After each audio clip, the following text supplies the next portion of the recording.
And so we're going to kind of start it off right away with our informational and our town hall for the first year of 2026. And so we revamped, or I'm not we, I'm going to say we, because it was Paul and Danny who revamped the whole presentation for town hall. So give them the credit. So this is a great picture that comes about from one of the events last year. But we're going to go ahead and kick it off.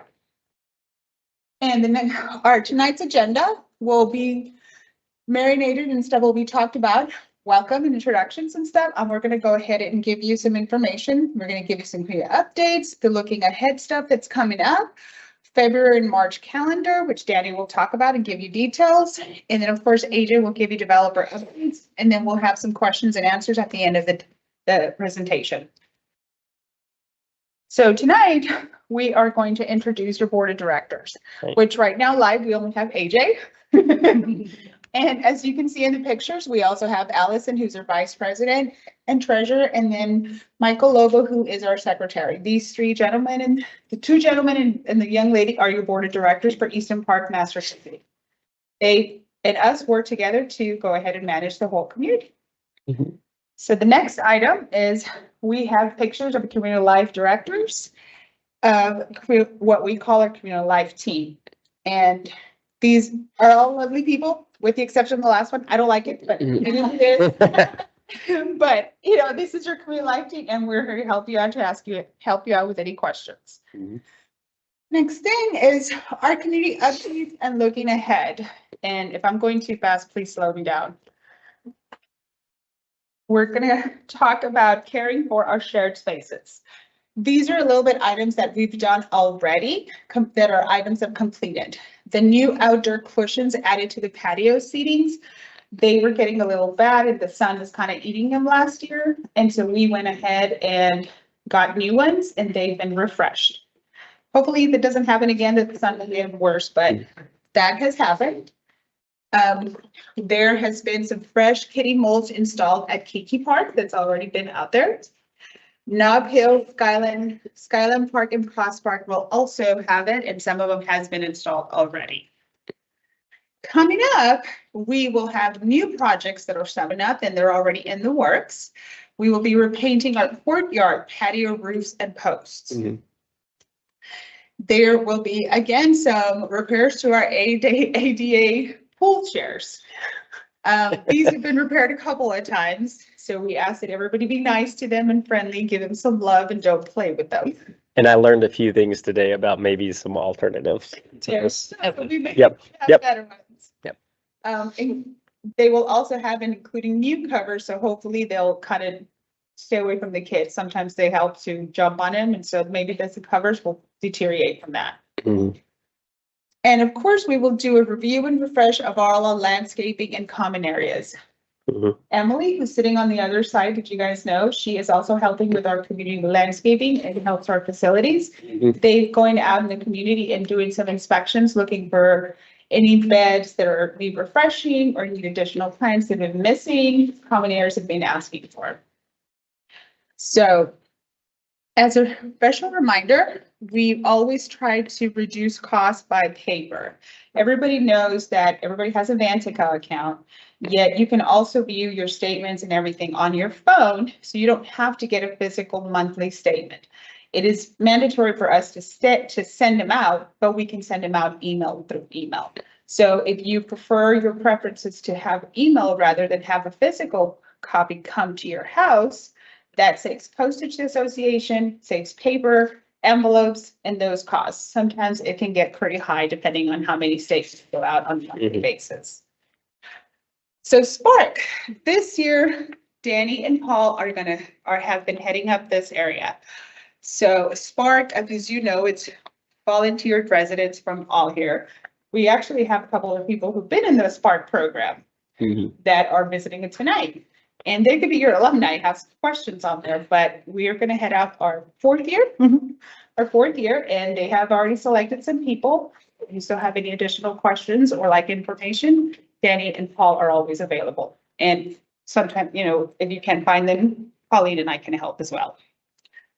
Community Life Survey. Is we doing another one? It was conducted at the end of last year. Okay, so I'm sure you guys received one. Thank you for your feedback. We appreciate stuff on what your responses were. We did take a lot of that feedback and put it into this year's planning for 2026. We've been working, so if you guys needed something or needed something changed, we heard you. Each department is getting information and we're updating our areas so we can try to incorporate everything that comes in. And I'll say that I'll get into later, we started visioning South Amenity, sat down and had a kickoff today. I'll talk about that later, but pulled up this survey. So like whenever we say like, hey, these surveys matter to us, we use them as data points and stuff like that. Some of the slides y'all put together, we pulled that and said, all right, now we have an idea of what's going on. So very useful. It is, like I said, we all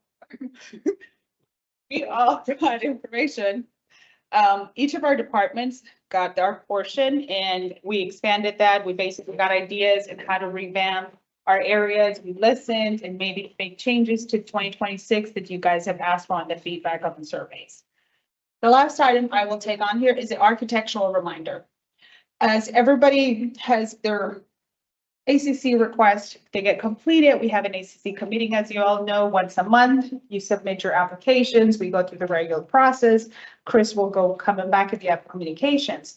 What we're asking, and what Chris asked us to remind everybody, if you guys have already finished your project, please let us know so we can close them out. Because we also may have deposits that you paid in, and we still probably have your check from 2024.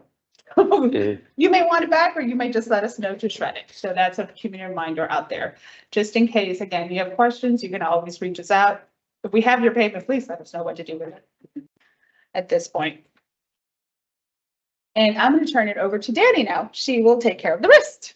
Hello, I am Danny. I am y'all's community engagement manager. So I work specifically with our community clubs, our events, and our reservations for our amenity spaces. So hopefully I get to meet some of your new faces tonight, but thank y'all for being here.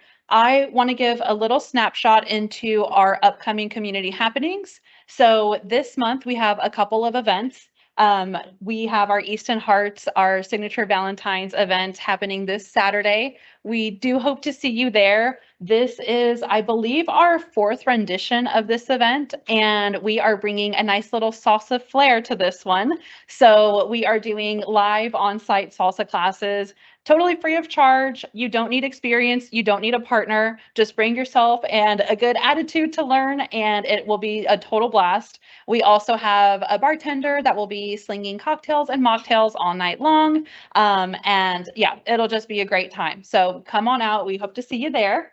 And then we also have an inaugural event that we're launching this year, Easton Night Honors. I see a couple of faces in here that have been invited to this, but this event is a volunteer appreciation event, essentially, for those who supported our community initiatives last year.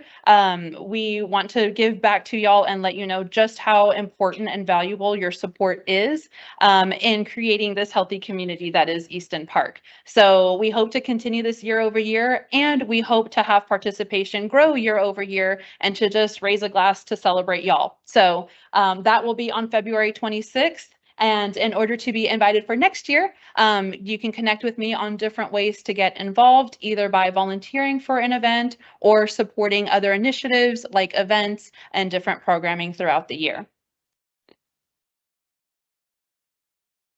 Then moving into March, we have a few cherished traditions going on here. So our Move Mountains Artisan Market comes the first Sunday of every new month, except for April. We're moving that date just with the conflict with Easter. That will be April 11th. So just keep an eye out on the Enumerate Engage calendars for any updates or changes. But the first Artisan Market, or the first event, will be the market kicking off on March 1st. So we have a lot of different local vendors coming out. Last market, we had over 50 vendors. So it's a very robust market, all sorts of different types of makers, and several businesses are actually from Eastonites. So we love to spotlight our Eastonite entrepreneurs at these events as well. There's typically live music and other fun live activations for adults and kiddos alike. So a great family fair. Again, Sunday, March 1st from 11 a.m. to 3 p.m. at Skyline Park.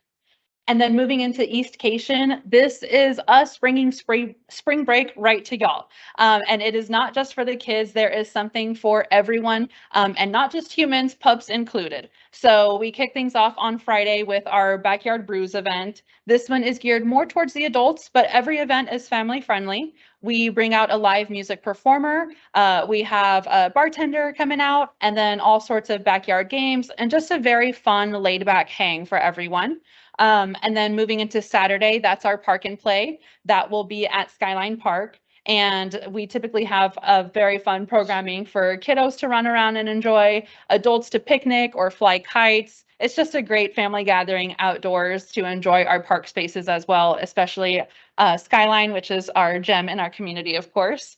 And then Sunday, we have our Easton Bark Dog Derby. So we have different racing categories for our pup racers that you can go ahead and register your dog to race.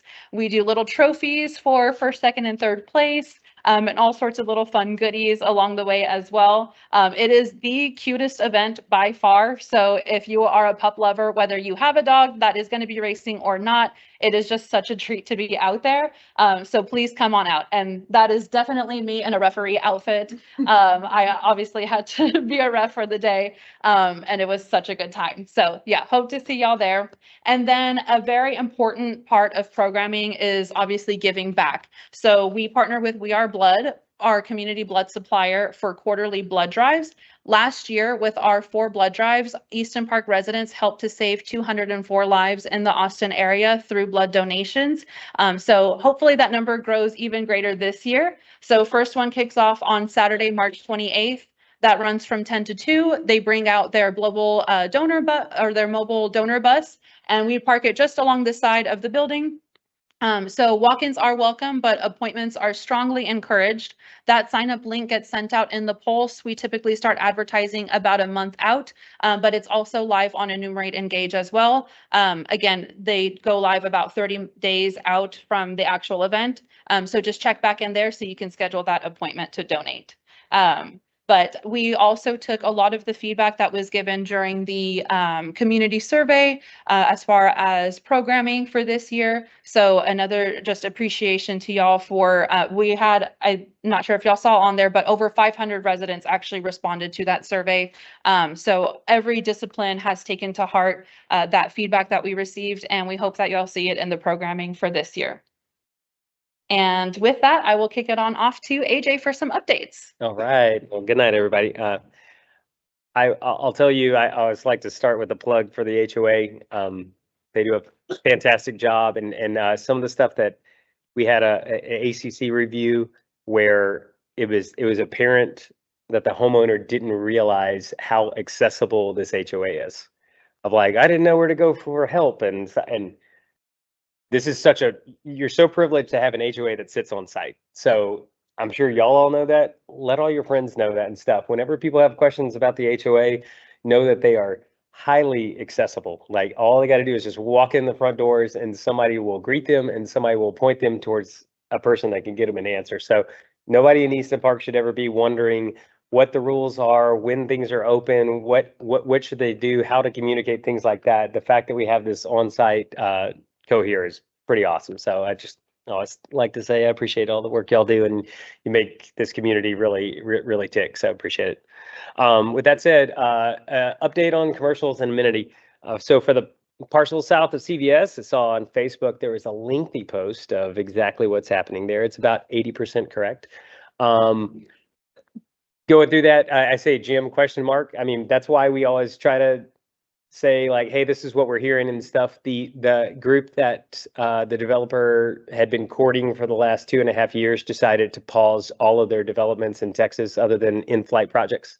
So they're looking for another gym. We think that there is one that they're going to be able to land, but that just shows that, like, again, plans that have been about 2.5 years in the making and stuff like that, you know, Wall Street hit them with like, oh, actually, we're not going to expand right now. So those kind of things happen. So we're looking for another gym replacement. The Quick Lube, the coffee, and the medical clinic are still in flight going there. And then there's also 2 retail buildings where I want to say they're 50 to 80% kind of contracted of who they think those tenants are. There's still some space, I believe, in those buildings. So that often is a homeowner question that we get through different channels of, I have a business, I'm looking for some space. Reach out to CLD Realty. That's the group that's running this. And we've actually decided to sign them up on a number of other parcels. So if you're ever looking for, your friend has a business or you have a business or you have an idea of what needs to be here and stuff, CLD Realty is going to be the group that's actually going to manage the next 6 or 7 different opportunities we have in Easton. And now that they have a larger picture of what's going on, they can help guide people towards the right kind of opportunity that might be there, because each one of these different areas that we have are going to get developed in a different way depending on the use and who's going to be the developer on them. So reaching out to them. With that said, they look like they're going to get through their permits probably right at the end of the second quarter and stuff like that. So they're hoping to start construction soon after that with all that development. All these dates in this section up here came straight from the people that own those dates, but I take no responsibility for them. This is the target that they're all like looking at doing. So Partners is the developer that's doing the medical office complex that's there right at the corner of Colton Bluff and William Cannon. They've got all the stuff in their permits except for this last piece of a traffic analysis. So they're looking to start soon. So they've told us April of 26 is when they're going to start, and that's that lot that's right at the end of Model Row.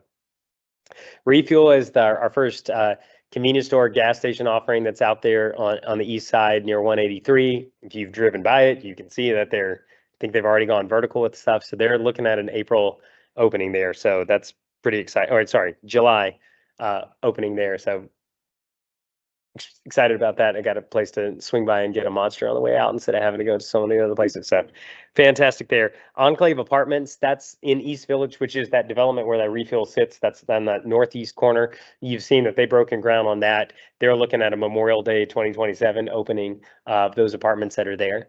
And then the other thing is the Union Park West food trucks. If y'all have noticed, we were able to expand out there and stuff like that. That is something that we like to think that we keep our pulse on the neighborhood. We heard everybody talking about it. We were working out solutions like that. It was nothing that I could speak to last town hall of, hey, this is what we're trying to get done. There's some legal hurdles, there's some permitting hurdles, and there's some timing that we had to figure out and stuff like that. But Brookfield tries to stay engaged with what's going on. So sometimes when you don't hear something out of us, it's not because we're not listening. It's not because we're not doing something in the background. It's just that all this stuff takes a little bit to get through. As you can see, Saniza moved over there. Meccan moved over there. I can go ahead. Sweet Bites is going to move over there. And then we're looking at a 5th tenant there, a couple options there as well. So we're happy that we could do that. I know it's good for the community, and I was there. If you haven't been to Sanizo, I mean, Sana, all of them great vendors, and they had their grand opening on Saturday, and it was a party the entire day. I went at 1:30. And there was still stuff going on there, still live music and stuff like that. And crazy enough, I don't know if enough people go to all the parks that we have, because so many people went to that little park for the first time and said, oh, I didn't even know this was here. And it's like, yeah, well, you should get out of your neighborhood every now and then. So like a great little park that we have there, and now more of a reason to go there. So we're just really glad that that's how that worked out. And like I said, last time we had this town hall, all this was in the works. We just couldn't say anything about it yet because we hadn't quite landed the plane on it. So we're glad that worked out. South amenity. I know this is a big item. We had 6 hours in a room, 7 hours in a room today, walking through all of that, what exactly it's going to look like, sitting down with the design architect, landscape architect, all that stuff, and working through it. So what we're looking at now is if we can get through it fast enough, we can actually get a permit into the system around August of this year. And it usually takes us about 12 months for a site plan to work its way through the city of Austin. So we're hoping we have groundbreaking in August of 27. And depending on what we build and how fast we can build it, somewhere in the summer of 29 is what we're targeting there. So I usually don't like to give out dates like this, but I know everybody's looking at it, and I'm looking at these dates. This is exactly what we want to do. So we had a really encouraging meeting today about all the great things that are coming there. There are other amenities, other smaller things that we're going to add throughout the year. So as much as like we put a lot of eggs in this basket of the South amenity, I do want y'all to know that there are other signature parks that are going to pop up in, there's one in the south side of Slaughter that's going to show up sooner than that, maybe even another one before this one. There's some other changes around the neighborhood that as soon as I can speak with more certainty, I'll let y'all know about that. So there are some other amenities coming and coming probably before summer of 29. So I don't want y'all to think that that's the next thing that's going to happen here is that far away. It's just that one we want to make sure it's right. We've learned a lot from this amenity. This is world-class amenity center right here. And we've worked a lot with the HOA and just watching how y'all live and work in it and stuff to make sure that we're given the right kind of mix of everything we want to do on the south side. So really encouraging on that, and we want to make sure that we do it right. So that's where we sit on that. It'll be south of Slaughter, and it's on a road that doesn't exist yet. So if I told you, it's like it's down there. I can point to it maybe on a map because that's going to come up here in a minute. But pathway lighting. I know y'all didn't believe us when we were out there now. Like I was like, hey, before this next town hall, we have to go out there at night and do all this. So we had a couple different nights. If you live in Pilot Park, maybe you saw us out there like dragging pieces of wire down into the creek and stuff, trying to figure out ways to do this. When it's all said and done, we're going to use the solar option. It was things that we thought we could like cut some of the cost out and we can't. But we found a good solar option that we're going to do there. So now that we've made that decision, and no kidding, that decision was made yesterday. I don't know exact timeline on that, but we're going to light up that path that gets you from Pilot to Skyline and back and forth. This isn't to say that we're going to put lights on every path everywhere. We're going to go through and assess kind of the cost on that because in all honesty, a lot of people say they want lit paths. If you've gone out there and stuff like that, there's a lot of ambient light from a lot of houses and stuff like that. And also, if you're actually one of the ones that goes out and walks and runs in the morning, which I used to do, don't do as much anymore. It's surprising how you can go down that entire spine down Skyline Park and it lights itself up. Once you get a little bit farther away from the houses, you'd be surprised how well you can actually see out there. So we are going to use that as an option now. We have some other low cost options for things that are closer to houses and stuff to use. So we're going to do that main trail because I know that has been a desire out of the Pilot Park folks for a long time of getting that trail that's lit in between those two. And along that line, I didn't put it on the slide, and I don't see my Pilot Park crew here tonight like there usually is. But we also got the lights at the 3 entrances that are on Thaxton Bluebonnet, put those up. I'm not sure if they're on yet. I know they were getting set like last week I saw it. So we got that done. So I know that was a big request of like, hey, can we light this up? And I actually went in there one night, well, like one of the nights that we were going to like check out stuff. And I was like, oh yeah, man, it's kind of scary coming off of there. The county is improving Thaxton Road. Someday, I have some dates. I don't want to share them quite because they don't make sense to me, but we're hoping sometime this year that project actually starts with them improving Thaxton Road. So with the next slide. So one of the big questions we've had is Coda Vista. I have now talked about this for at least a year because there was no kidding a time in my life that I thought we were a month away from starting this. And that happened for about a year. That is new legislation that allows reviewers to stare at things for 6 to 9 months and then at the last minute come up with a completely different idea of how they want to do things. And that's what happened to us on the Coda Vista project, is that we got to the very end of it and Austin Water and Travis County had a new take on life and they sent us backwards 3 or 4 months. So with that said, we are going to start construction within the next 28 days, probably sooner than that. We got the permit last Tuesday, big celebration in our office. We started conversations with the county on that in the fall of 21.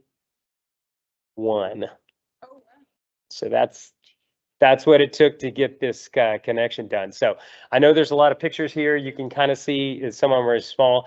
The one on the lower left shows you like the full span of Coda Vista. So as you can see, it passes up Prospect Park and at some point will then terminate into the Slaughter 1625 intersection. That last chunk there on the south, that's coming. A lot of other dominoes have to fall before we get that full connection. But the thing that we're starting in the next month is that connection between the two pieces that you can see in the upper right. That's the aerial, what it looks like. If you've ever driven through Finial, you can kind of look at both sides and see that someone should connect the dots. That's what's going to happen. And if you look at the lower right, you'll see the final state of what that is. So Finial will terminate into that And there still is a way, if you're from Prospect, you've used Flatbush to get out because that's the connection to Finial. That road will still exist. Flatbush will to that little piece of what Finial is, and it'll get you out to 1625. But that main connection is going to wind up, Finial is going to T-bone into Coda and it's going to stop there. I say that because of all the concerns with the safety of Finial and the speed of people driving on there and all those things, the county has repeatedly said, we're not going to look at that any further until you do this piece, because we hope that this termination will cut out a lot of the through traffic, and maybe that just kind of fixes all our problems. So they said that was step one. And of course, they're telling this to us and we're like, well, as soon as you give us a permit, we'll build it. So we've been sitting there for a while, but once we do that, then we'll sit there and observe the traffic patterns. And then at that point, if we find that we need different striping or four-way stop. I said speed bumps to somebody, but Travis County does not put speed bumps in roads. So I shouldn't say that out loud. They're anti-speed bumps. But any other things that could happen to Finial, if we see that there's still a problem there, we'll do that, but we have to do this first. So this is something we're starting in the next month. It's about a 7-month duration. At least that's if we can get the county to accept it and open it up. And like I said, that fourth phase, though, that's south of where it kind of dead ends into Prospect right now at Osblick, that connection, that's got a lot of other dominoes of parts of Slaughter we build, abandoning 1625, a lot of those things. So that's coming eventually. That will be that main north to south corridor within Easton, outside of Apogee. All right, next slide. All right, so you've probably seen a lot of blinking signs that kind of popped up at the end of last week. And this isn't anything that's been hidden from public view. This is all things that there's been signs posted and legal hearings in Travis County, multiple layers going to the judge, things like that to get all this done. Announcing all this stuff, we just wanted to wait till we knew that everything was going to happen, because we didn't need to upset people with dates that then when stuff doesn't happen, we get emails on like, well, I thought you were going to do this week. So as you can see there's a couple different things to look at on this map. First, the first segment of Slaughter Lane is what you see in yellow. That is what is under construction now. And y'all have seen dirt moving on that for a month now. But what just happened at the beginning of this week was the 2 red X's that are on that north to south run. We are rebuilding that chunk of Apogee. It gets realigned in a different way. And then also to the east or to the right on this picture of the yellow line of Slaughter, we're using that dirt to come over to that side. We're rebuilding that pond that's out there. So even though I just did that yellow line, that's the segment that's getting built, there's stuff to the east of it, and they need to cross over Apogee when they're moving dirt back and forth. And then we rebuild parts of Apogee. So that's why it's shut down at Skytex, at that 1 red X, down to Sassman. Then what you also see is Grant Park. That is our first section south of Slaughter. That is also under construction right now. And as a part of Grant Park, that red line right there of Sassman is getting completely rebuilt. So that's going to less resemble a county road with 2 ditches on either side and more a wider right of way with sidewalks on either side, curb and gutter kind of stuff like the rest of Easton Park. So the road's going to stay in the same spot. We have to rip the whole thing out and essentially rebuild it. That's what that red stretch is right there. That's completely blocked off right now. You can't get back and forth, because same thing there. There's a lot of dirt that Grant Park needs, and they're getting it from the south side. So there's heavy equipment going back and forth. Y'all saw flaggers there for a while. Now we shut down the road so they can yeehaw, get to town, going and building that section. And then what you see, the green dotted line right there, that's the rest of Sassman, takes you all the way out to 1625. That's completely shut down except for to local traffic. I've been looking at it every day, and people don't quite read signs. So a lot of people will go down that road, and then they'll find once they get to the end, they have no place to go. So that's why the entire road is shut down. It's only for the homeowners that are there on Sassman to be able to get in and out of their houses.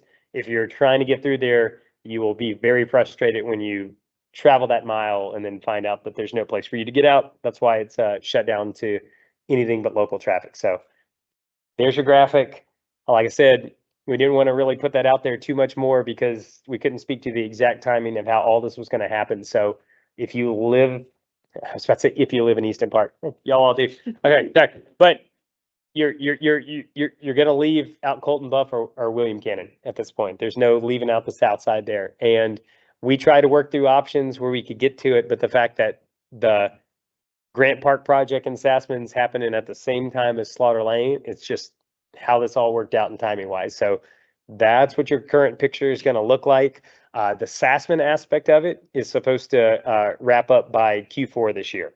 So that part will relieve. Slaughter, that's a longer one. So again, if you're looking to cut through there, you're going to just need to have a new route to South Park Meadows. It's coming out in Colton Bluff, coming out William Cannon to get over there to the west side of town. So, yes, sir.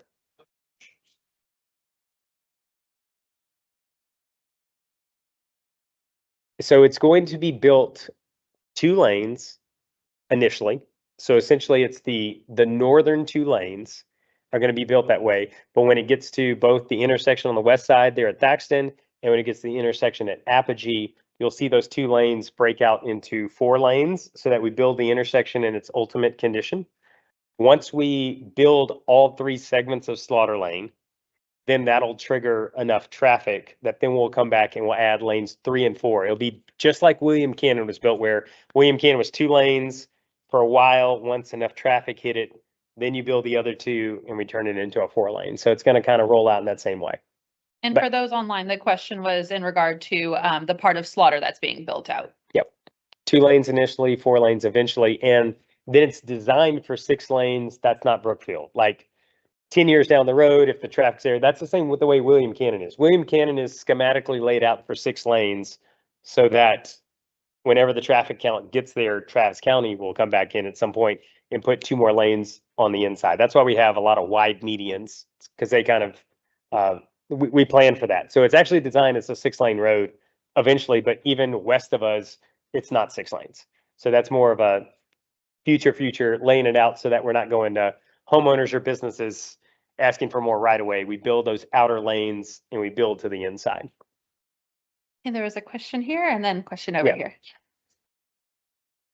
Mhm. Question is about the private properties on Sassman, if the developer has any intention of acquiring them. Yes, 100%. We've reached out, not had great communications, had some communications. At this point, they've been on the outside of the community saying things are never going to come to them. Things are now coming to them. We think that the conversation might be different in the next 3 months. So we're going to approach them then at that time and say, the future's now here. Maybe we can work on that. And we've talked with them. We're offering to help them out a lot. And if they want to remain there, that's fine. We're also helping to relocate them somewhere else on Easton or someone else outside of Easton. There's a lot of, we're willing to work with them a lot. So the conversation has just been a little bit standoffish of, sounds like the future's here now. So yeah, yep.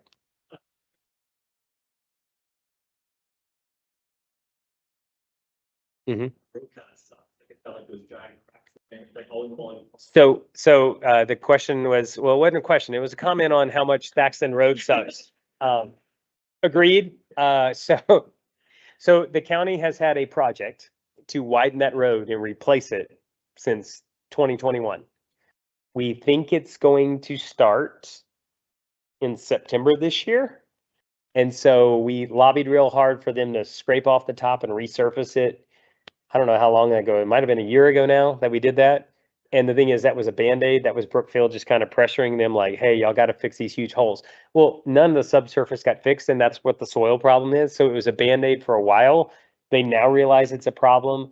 There was discussion of them doing that same thing again, because in all honesty, it took them all of like 3 days to do it. So since they know they're not going to start until maybe September, I've heard rumors that there's budget that they might do it soon, a second time, another Band-Aid, but the real thing is there's a fix that's coming and it's later this year when that happens.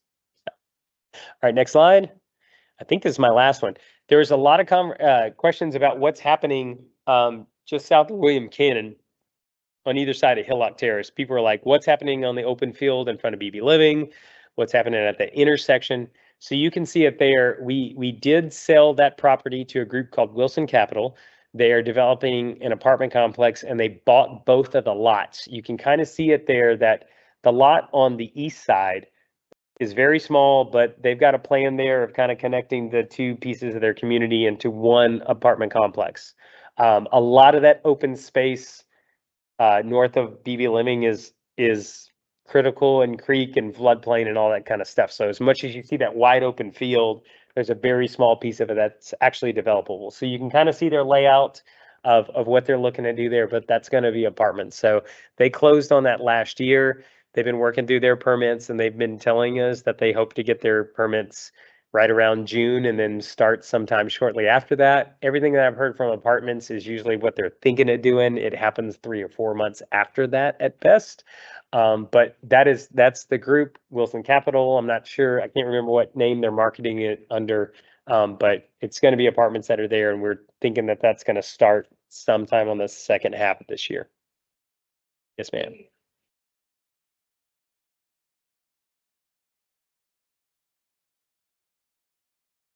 Alina. Alina? Yep. Question is if we know anything about the aesthetics of the coming apartment. Is there a specific question? I mean, it's going to look like an apartment complex. I've seen renderings of it. We run our multifamily through Gensler. If you're aware of Gensler, they're a pretty high-end architectural firm. So they work through stuff, and we get first renderings where they're kind of boring looking or don't have enough articulations, some kind of interest. So, I mean, beauty is in the eye of the beholder. So if I say like, yeah, I saw it, I think it looks fine, you might say, oh, those are ugly apartments. But there's an architectural review committee on the commercial side that makes sure that, you know, people aren't just putting up crappy, boring looking stuff and having enough interest, some articulation, some other features, especially on the buildings that face the right of way and stuff like that. So, I mean, again, it's going to look like an apartment complex. So don't get too crazy exciting, but you know, it is what it is. There's a decent setback because of the creek that runs through there between that and the homes in Union Village. So, yes, ma'am. Yes and yes. I believe they went 3-story, not 4, and unit count. I'd be lying if I told you somewhere in the 300s. I'm sure I have the number back in my office, but yeah. Yeah, they got a lot, but I'm pretty sure they're 3-story on everything, not 4. So.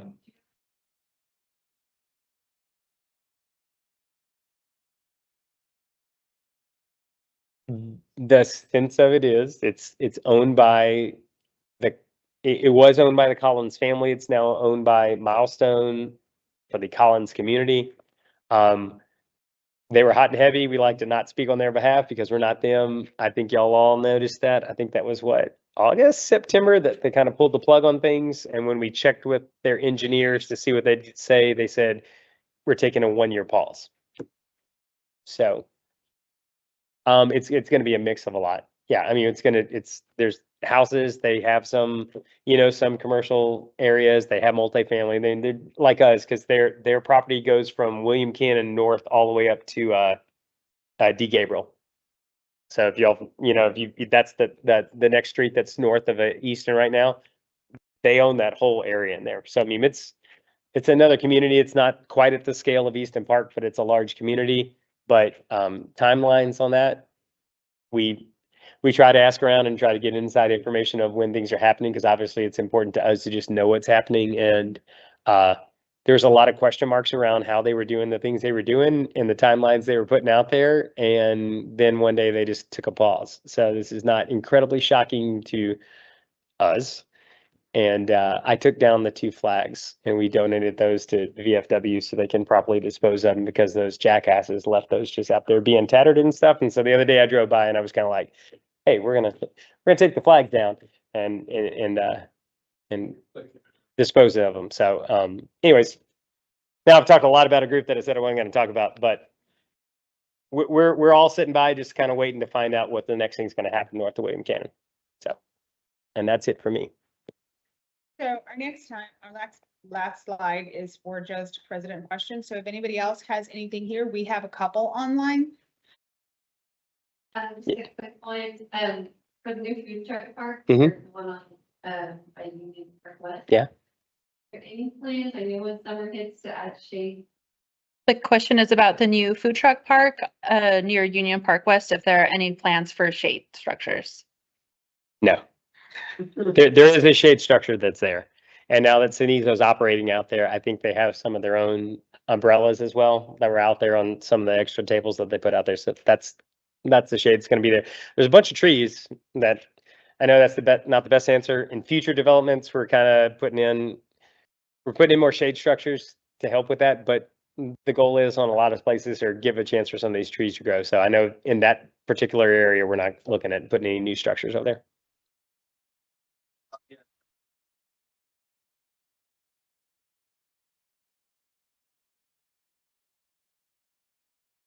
The question is on the southeast side of Prospect, what is getting done around the container looking thing? Yeah,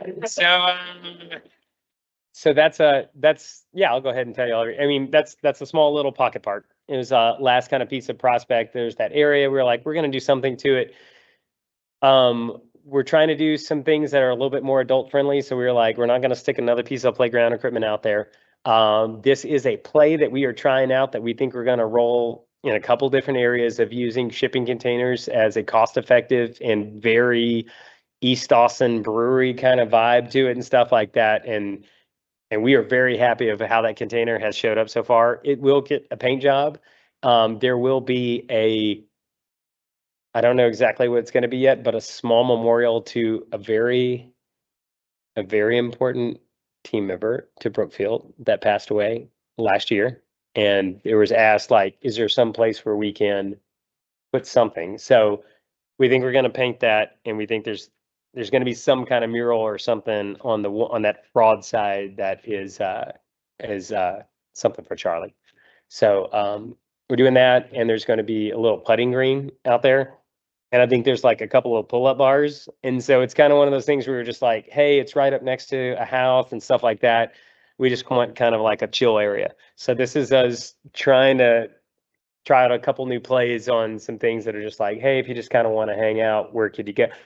And so nothing crazy amenitized there, but this is our first container, which again, we think we're going to roll that play through a lot of stuff, because if you go to any brewery around here, you just kind of see that and you go, oh, this actually feels good and whatever. So that's what's going on right there. It's just a little bitty cool hangout spot. And I don't think it's going to attract any kids. So if you want a place to go have a couple beers, I mean, it's set up, it's got a little like ledge where you can lean inside, and it's like there's a little bit of shade, there's a little bit not. Like I said, it's just going to be a putting green. So if people just want to hang out there on that southeast corner, that's what that is.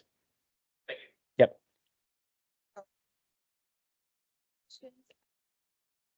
South Amenity Center. They're just asking for any more details if you have anything. I mean, there's going to be some sports courts likely, because like we need a couple of basketball courts, and now I'm saying this out loud, but I shouldn't. Like, we're going to wait through like all the budget and stuff, but probably tennis courts and stuff that's shown up on a number of surveys. And bottom line is I can't stick tennis courts anywhere, so they're probably going to go at this amenity. Whereas we're going to have a number of pocket parks throughout the South where I can get in more pickleball, I can get in more this, that, and the other. But when I talk about a large area for a turf field or like basketball courts or tennis courts and stuff like that, that's probably going to locate it there. It will have a large water feature. We're sizing that out to hopefully be a relief valve for people saying like, hey, we need more pools here. I get that. While there's adult aspects for sure, especially the meeting space that's going to be in and around there, HOA office, small office, and the courts and stuff like that, that's open to obviously adults. We're going to try to program the pool aspect more. I'd say adults can still have a time there, but if you're the kind of adult that wants to go hang out the pool, sit in the pool, but read a paper book, I know those people exist. I've seen them out there. We're hoping that this place is more kid focused as far as like super exciting, a splash pad kind of thing built into the pool, things like that, where people with children will elect to go to that feature, and it'll leave the union pool more open to people that don't necessarily want to be around that crowd. We've looked into this extensively. Texas law does not allow us to discriminate by age. So there is no way to make an adult pool versus a child pool, but we're hoping to program the pool features in that South amenity in such a fashion that if you are a parent and you bring your kid to the union pool, your kids will tell you you're lame. So we're hoping that like we push the kids and the families that want to go have a raucous good time down to a pool that's designed to have that there. And then y'all have this sexy pool at the Union that are more people that want it a little bit quieter, a little less splashing and stuff like that. So like I said, we've looked into how to legally segregate it and we can't. So we're going to try to do it by design. So that's the idea there. I know that there's a large population of people here without kids. We know that in our demographics. And so it's like, cool. The next thing is, oh, kid focus. But the idea there is to pull that traffic away from the Union, which if you walked around here, this is a sexy amenity in a pool that seems like it should be at a resort as opposed to a bunch of kids splashing around it. So that's kind of the vibe that we're getting down there, at least for the pool aspect. The rest of it though, sports and stuff, it's not the entire amenity is kid focused, but at least the pool portion, we're kind of having that. Even with that, we know adults are going to want to be there because it's close enough to them. So we're going to try to create moments. And we had a long conversation about this. It's not just going to be one big wide open pool. It's going to be slender design, kind of modular, a lot of curves and stuff. So you have opportunities to have a small little place where it's like, we're sitting here and those people are there and we feel over here and shade over here and this and stuff like that. So there's a lot more, they call them rooms, you know, when you're in that architect landscape space of like creating different rooms, but places where you can feel communal. At the same time, if you're there with 3 or 4 people, you can feel like you can pull you off a little spot and hang out in this little ledge over here with this table over here and not feel like you're just in the middle of a couple hundred people all at once. So that's the imagery that we came up today. It's stuff that we've been looking at for a while. Outside of that, that's the best I got on details. So Thank you, AJ, for that. The next question is, any word on tree folks and their planting campaign? Will the path around Kiki Park's detention pond be replaced with a similar one? Will Osblick Avenue eventually connect to Slaughter Lane on the east side of Paley Park? okay, 2 different questions. Tree folk, everything's rocking and rolling with tree folk. They talk to us. We're a great partner with them. They're a great partner. And they actually came to us to say like, hey, what can we do better to like expand our empire and move through that? So, I mean, we're helping them with how they lay down stuff, hoping that like expands into other Brookfield developments because it's an incredible partnership with them. The detention pond in Kiki Park, I'm trying to put my finger on exactly what pond that is because I'm thinking about the one that's on William Cannon. It's kind of fenced up. So trees right around it. The high intensity kind of areas, that's not really tree folks' game. They're not looking to just come in and be our landscapers. So anything that's up next to a house, you're not going to see tree folks there. They're going to be in those big, broad areas that are already critical zones and stuff like that. They're going to reforest that. So there's like more, there's a lot of areas that we're not allowed to touch. But at the same time, tree folks can, and they add that verticality that's there and stuff like that. So it's going to be more in the native areas that they're actually just reforesting. It's not going to be a lot of stuff that's pulled in right close to houses. They're not a landscaper. They are there for mass effect on their trees. Second question was, will that chunk of Osblick be connected to Slaughter? 100% yet. That's a part of that contract. I actually didn't put that in the map. I should have put that little finger on there. So yes, if you're close to Kiki Park and you see that there's like Osblick and Skytex come together, Osblick will head south on that western border of Paley Park, which Paley Park, that's a new term to y'all. I haven't seen that marketed anywhere. That's our next set of urban homes. So it's the same product that's in Union Park East in Union Village. That's that new chunk that just got completed at the end of next year. That's directly on the north side of Slaughter. So just south of Kiki Park. So that's that same product going in there. Yep. Yes, TriPoint. Yeah, we contracted them and they closed on the lot. So TriPoint will be the second builder with Brookfield offering that product. So there'll be it'll be the same Brookfield product we've seen before, and here shortly you'll start to see TriPoint's marketing. It's going to live and breathe the same kind of way. It's that same setup with a shared yard on the side, front doors that face the main street, alley loaded parking. But yeah, different floor plans, different elevations and stuff coming out of a new builder. Will there be any commercial/retail along the first phase of Slaughter extension? Yes. So the 2 main corners, the north and south side of Slaughter and Thaxton, there's 4 acres that are on the north side. And then there's like 6 or 8 acres on the south side on those 2 hard corners. We always thought that that would be amazing, and we got that all confirmed by a broker on Friday that they're already having conversations with folks. So when I said CLD Realty is the group that's running that, they already got people that are wanting to be here. I think our time is coming. Everyone is already set, like, they're like, so when's the HEB opening? Okay, fall of 27, cool. We want to be there now. And a lot of people were kind of holding out thinking that they were going to be on the HEB site. And now that they're not, and now that the chunk south of CVS is kind of getting all filled up, now all these people are wanting to come to the party. So those two chunks that are right there, that's those are going to go on the market here in the next month. So obviously they won't open at the same time Slaughter does in the spring of 27, but we're hoping to close on stuff at some point in 27 and then start soon after that. So those two hard corners are definitely there. And there's another kind of triangle that sits in between Kiki Park and Pilot Park. So now that you can see where the bulldozers are at, there is a kind of a chunk there that's this little 9-acre kind of area. And so that's another commercial offering that we're having out there. So there's three lots on that first segment that are going to go out to market here in the next month or two. Yep. Yes, sir.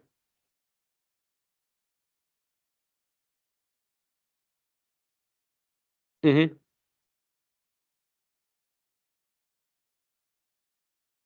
The only thing that, so the question was on the connection to Coda that we talked about earlier, was there any other commercial developments along there?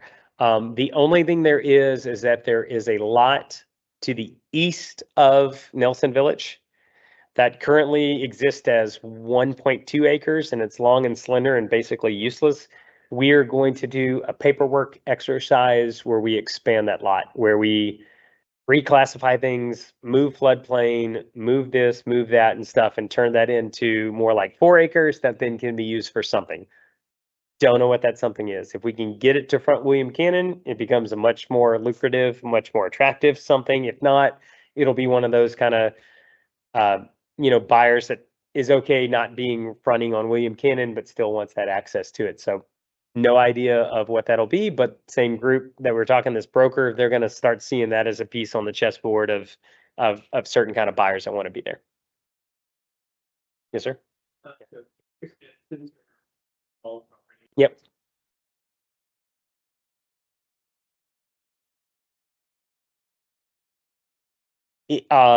So the question was, are we aware of anything developing on the east side of 183? I know a handful of the landowners. They're all separate landowners at this point. The biggest challenge is Austin Water has not committed to water on that side. So some developer is going to come in at some point and they're going to put in the money to accumulate the properties and start talking to a water provider. That's kind of how this will work. That's why there's not just somebody out there tomorrow, because it's a big ask. Like, water is the most limiting factor happening in Central Texas right now with any development, is where you're getting your water. And no one has an answer for people on the east side of 183 where they're getting their water. At some point, Easton will get so awesome and so big, and it'll be such a power center, and we'll have Slaughter Lane through there, that then it'll be just too lucrative. And some developer will come in and they'll pay whatever cost that is to secure water rights. So I think it's down the road before you see anything meaningful happening on the east side of 183. Yes, ma'am.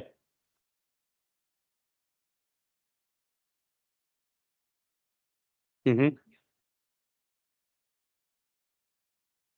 It dead ends into Coda Vista right now. And what I'm saying is, well, no, actually, so Coda Vista will go south eventually, and actually Osblick will keep going east into that area that we have called Town Center. It's getting reimagined in a lot of different ways, and I just don't know exactly what it's going to be. There will be heavy commercial at Slaughter in 183. We're working through that right now. What else happens kind of in that triangle? Still very much up for debate, but yeah, Osblick will actually go through.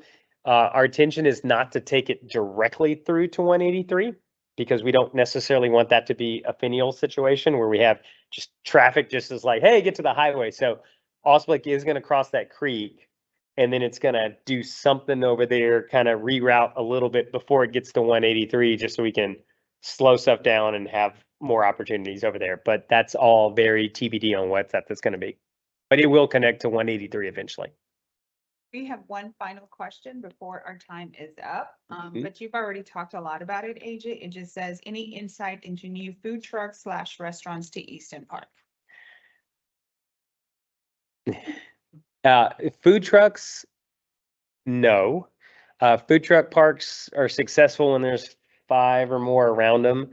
That's not really our game necessarily until we get to a spot where it makes sense to just kind of put them in. So we're going to look at that when we move to the south, maybe some stuff to the east where it seems like it just makes sense to do it. We, Brookfield, are not a food truck operator. We have now put that onto Cohere. So they're the ones that are actually managing those 5 pads that are over in Union Park West. So that is kind of a new model. So I'm not going to speak for them if they want to get in the business of managing, 20 different pads. So food trucks is something that maybe happens, or say we sell to a commercial developer and then they're a year or 2 away from contracts and permits. There's no telling that they might not try to monetize the land they just bought to like open up a couple food trucks. So that's kind of the food truck game. That's not really Brookfield's main kind of focus because it just doesn't fit to what we're trying to do. So maybe an outside buyer kind of does that and wraps it in. Restaurants, man, like we'll see. I mean, that's every time a restaurant, the number of restaurants that I got told like, hey man, they're going to be there behind the CVS and now they're not. It's like it comes and goes. They take down a lot of other tenants, and usually the food guys are the last and the flakiest. So it's like you don't know what those restaurants are going to be until the moment they happen. So yeah, all I've heard is rumors, and they're as worthless as this sheet of paper. They'll happen when they happen. So yep. Thank you so much, Cool. AJ, for all the information and the Um, updates. This will be a recording that will be played tomorrow on Enumerate if Paul has a chance, if not within the next couple of days. But other than that, thank you everybody for joining us tonight. And if you already know how to get a hold of us, come here anytime. We're here all day, 9 to 4, 9 to 5, and our front desk is usually here from 9 to 7. So thank you again and have a great night. Bye.